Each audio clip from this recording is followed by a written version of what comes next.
Hello दोस्तों, कैसे हैं आप? उम्मीद करता हूँ आप अच्छे होंगे, बढ़िया होंगे और अपनी ज़िंदगी में कहीं न कहीं बिज़ी होंगे और अपनी फैमिली के साथ भी ज़रूर खुश होंगे और खुश रहना भी चाहिए। और यही मैं दुआ करता हूँ कि आप अपनी फैमिली के साथ खुश रहें, महफूज़ रहें, यहाँ भी और वहाँ जाने के बाद। और सबसे अहम और बड़ी चीज़, आप जिस मकसद से यहाँ आए हैं, उस मकसद में आपको कामयाबी मिले और हर आने वाली मुसीबत से, बला से ऊपर वाला आपको महफूज़ रखे। लेकिन इस टाइम जो हमें सबसे बड़ी प्रॉब्लम है, इस टाइम बात उनके लिए हो रही है जिनके पास सिविल आईडी नहीं है, या सिविल आईडी है तो उनमें उनके एड्रेस में प्रॉब्लम है, या सिविल आईडी है तो वो रिन्यू नहीं है, एक्स वाई जेड कोई भी ऐसी प्रॉब्लम जो यहाँ रुकने में प्रॉब्लम क्रिएट कर सकती है, उसके सॉल्यूशन पर हम लोगों को काम करना है।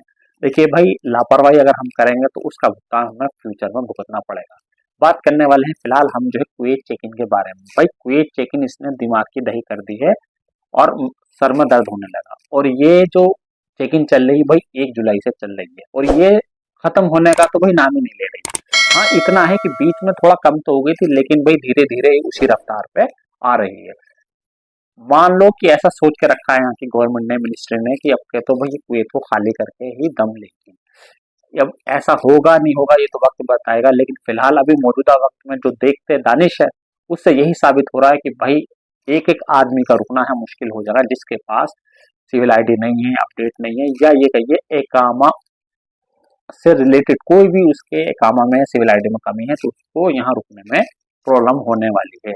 उसका भुगतान उसे फ्यूचर में भुगतना पड़ेगा। तो भाई मैं फिलहाल बात करने वाला हूँ अभी कल की और परसों की, सैटरडे और फ्राइडे इतनी भयंकर चेक इन चली। मंगाफ है, परवानिया है, मंगोला है।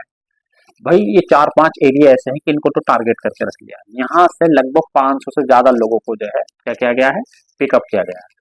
जिनके पास सिविल आईडी थी, ऑथोराइज थी, पूरी तरीके से इलीगल थे, उन्हीं को यहाँ छोड़ा गया। बाकी तो भाई आंख बंद करके उन्हें गाड़ी में डाल, इतना बुरा सीन चल रहा है। यानी कि ये समझ लो, अपनी गवाही में अपनी उन्हें कुछ कहने का मौका ही नहीं दे रहा सामने वाला। बस कार्ड लेने के बाद, सिविल आईडी लेने के बाद बस वो ये देख रहा है कि वैलिड है नहीं है, बाकी एड्रेस अपडेट है नहीं है, वीजा 18 है 20, यानी कि जो से देखनी है वो चीजें देख रहा है। बाकी अगर आप सामने से कुछ बोलना चाह रहे हैं तो इतनी नौबत नहीं दी जा रही कि आप सामने से कुछ बोल सके, अपनी सफाई में कुछ पेश करें। वो सीधा उठा के आपको गाड़ी में रोक रहा। ये हालात चल रहा है और इसका भुगतान भी सभी को भुगतना पड़ रहा है, क्योंकि जो चेक इन चल रही है भाई, ऐसा नहीं है कि जिसके पास सिविल आईडी नहीं है या इकामा नहीं है ये उसी के लिए। भाई एक धोरे से, एक साइड से सभी की चल रही है। अब उसमें कुछ ऐसे भी आ रहे हैं बेचारे जिनके पास अपडेट नहीं है, या उनके पास मान लीजिए 20-18 नंबर नहीं, क्योंकि सबसे बड़ी प्रॉब्लम क्रिएट हो रही है 20 नंबर वालों के साथ। तो भाई इस टाइम फिलहाल भी चेकिंग चल कैसे रही है, एक बात ये भी बता दूं। पहले चेकिंग चल रही थी तो भाई जो बंदे बाहर निकलते थे उनसे कांटेक्ट वगैरह किया कि हाँ भाई कहाँ कहाँ किस एरिया में चेकिंग चल रही है, कंफर्मेशन ले लिया, फिर उस चीज का ध्यान रखते थे निकलते पड़ते। अब तो चेकिंग ऐसे चल रही है कि ये लोग बिल्कुल सिविल में जाके चेकिंग कर रहे हैं। भाई जितने भी ये मतलब ये समझ लो, जो जंक्शन पॉइंट है, जंक्शन पॉइंट पर ऐसे खड़े हो रहे हैं कि एंट्री और एग्जिट गेट ही बंद कर दिया इन्होंने और सिविल में खड़े हैं।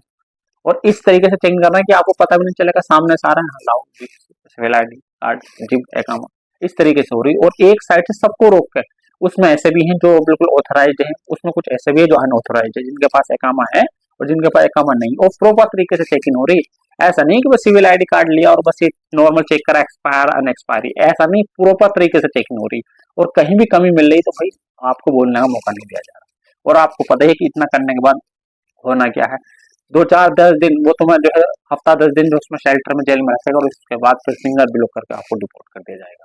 जिसके पास केस है या कोई फाइन है या कोई बड़ी प्रॉब्लम है उसे यहाँ रोका जाएगा, बाकी को तो सबको डिपोर्ट ही किया जाएगा।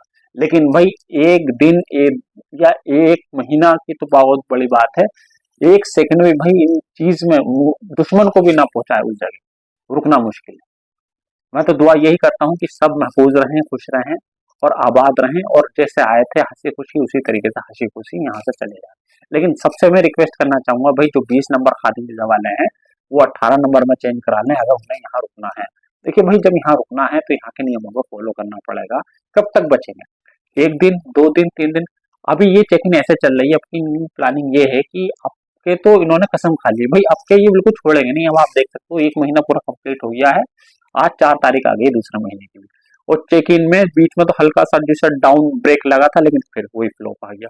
और आपको एक चीज और भी मालूम है, 12 सितंबर तक जो है, जो खादिम से अटसून में चेंज कराने का उन्होंने वो दिया, ऐलान करा है मिनिस्ट्री ने इसके बाद फिर भयंकर चेकिंग चलेगी और ऐसी चेकिंग चलेगी भाई जैसे शुरू में चली ताबा तो हो। मैं बता नहीं सकता भाई कि सांस लेने की भी फुर्सत नहीं, कहाँ आपको दबोच लिया जाए, कहाँ आपको पिकअप कर लिया जाए, उसकी कोई गारंटी नहीं।